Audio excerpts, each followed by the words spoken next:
Қаруыңды өткіз акциясы өткізілгеннен бері суық қаруды қолдану арқылы жасалатын қылмыстардың саны едәуір азайған. Бұл құзырлы орган қызметкерлерінің көзінен таса тұрған мылтықтарды елдің өз еркімен әкеліп берулеріне жасалған жағдайдан кейінгі қол жеткізген жетістік.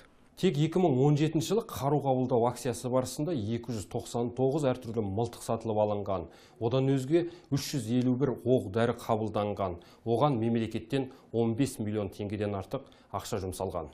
Төленген қаражат облыс бойынша 218 адамға берілген. Ал олар өткізген оқ-дәрілер мен жарылғыш заттар, алынған қарулар түгелге дерлік жойылды. Ішкі істер органдарының арнайы келісімі бойынша үлкен пештерге салынып өртелген. Бірақ қаруды заңсыз сақтағаны үшін қолданылатын жазадан құтқарып, тегін емес, тіпті оған ақша төлесе де, қалың бұқара әлі де белсенділік танытпай отыр дегенді Ішкі істер департаментінің өкілдері айтты.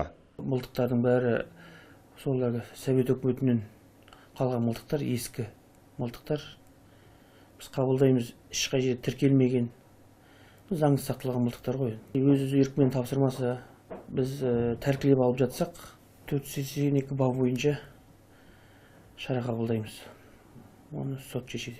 Ал өткізілген қарулардың ішінде елге тіпті мақтанып көрсететіндер де табылған. Мәселен, Шемонаиха ауданы азаматының 1934 жылы жасалған ши мылтығы мұражайға қойылған. Жанболат Санязерлан Сарманов, Алтай ақпарат.